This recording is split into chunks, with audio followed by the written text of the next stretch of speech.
distance between us and the opponent in this race.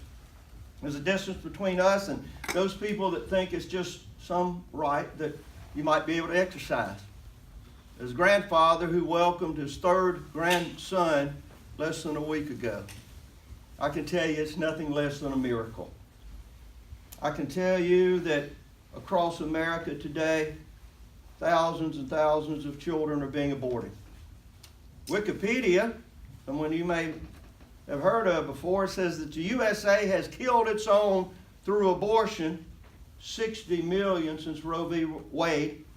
They killed more by abortion than in all wars that this country has been involved in. Reflect upon that, you might understand why we believe that this right of life for these children is the most important thing that we fight over. We can argue about the budget. We can argue about whether or not we are going to build a wall, and I'm all for it. But this is about taking a human life. We look at African Americans. According to Wikipedia, African American women are 3 times more likely to have an abortion. 3 times more likely. 20 million, over 20 million African American children have been aborted in this nation. A genocide.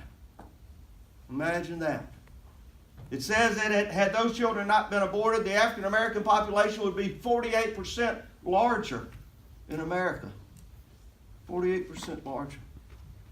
Now we can play with those numbers and we can look at statistics, but the cold, grim truth is children are being murdered.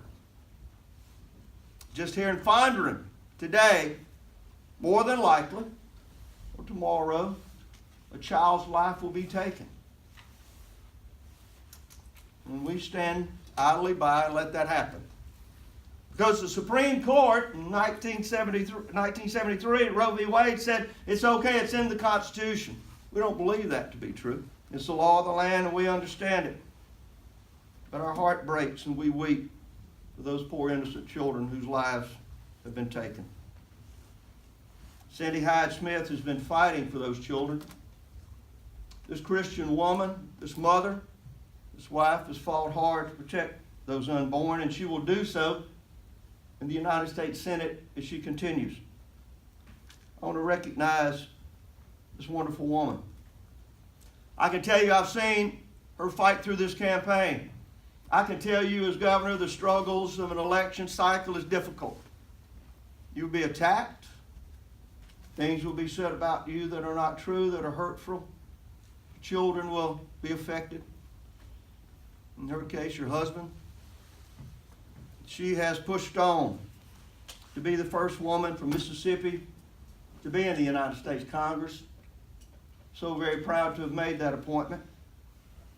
I want to recognize now the Senator for Life, senator that will go and defund Planned Parenthood, that will go and fight for the unborn, Cindy Hyde-Smith. Senator Smith. Thank you very much, Governor. You know, it is a significant day, no doubt. One of the strongest beliefs I have is right to life. You know, God gave us that right. God created us in His own image. And it's very personal to me. I delivered my first child. I was almost 40 years old.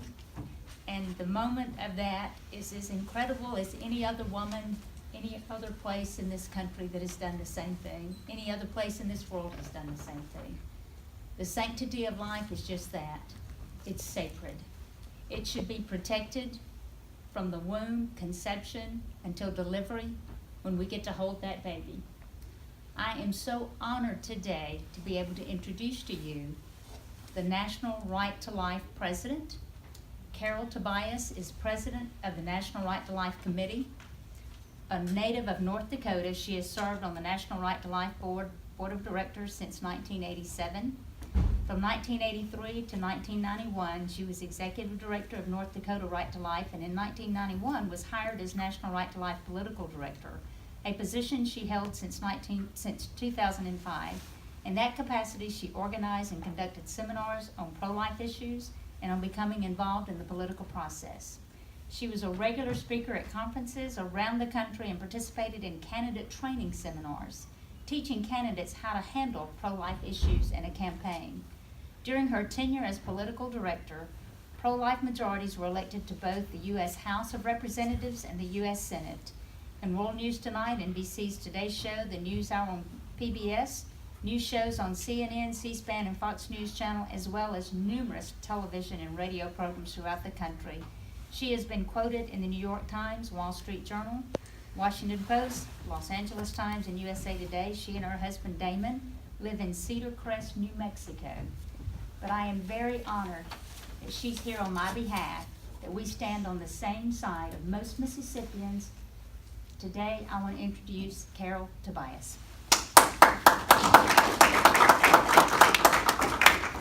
Thank you, Senator Hyde-Smith and Governor Bryant. It's a pleasure to be here today. I do want to point out one person. Sabrina Graham is here representing our affiliate, Mississippi Right to Life, and we're glad she was able to make it through the rain. But I am pleased to be here to announce and to restate unequivocally our endorsement of Cindy Hyde-Smith for election to the United States Senate.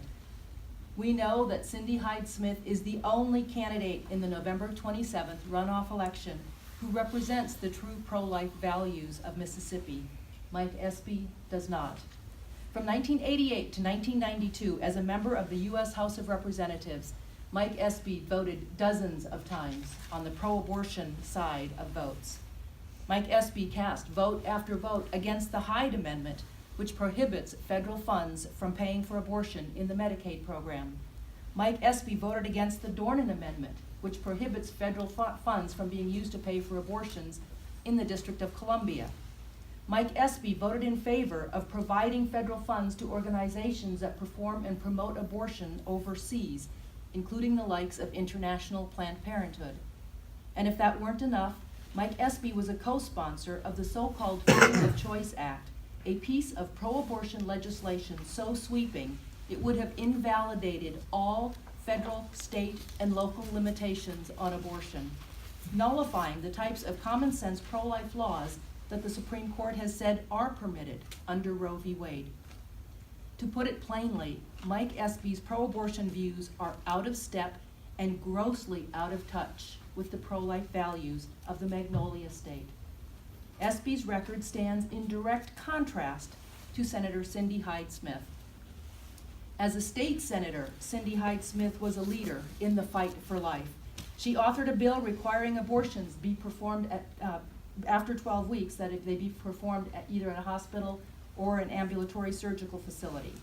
In just the few short months since she arrived in the United States Senate, she has shown herself to be a valued ally in the fight to protect unborn babies and their mothers.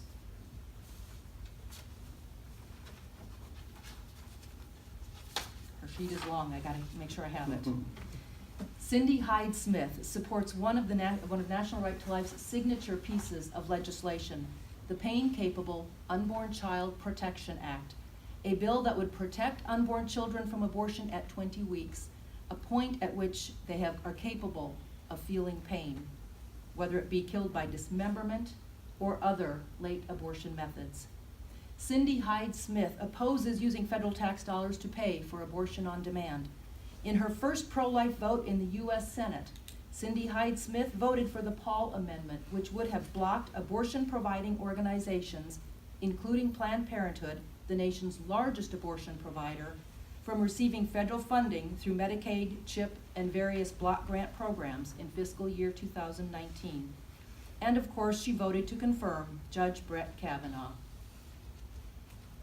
Our renewed endorsement of Cindy Hyde-Smith reflects her commitment to strengthening the culture of life and her determination to work in the U.S. Senate to advance policies that protect the most vulnerable members of the human family, unborn children and their mothers, as well as the medically dependent and disabled whose lives are threatened by assisted suicide and euthanasia. On behalf of National Right to Life and the members of Mississippi Right to Life, we encourage all voters who are concerned with the right to life and with protecting society's most vulnerable to vote for Cindy Hyde-Smith in the November 27th runoff election.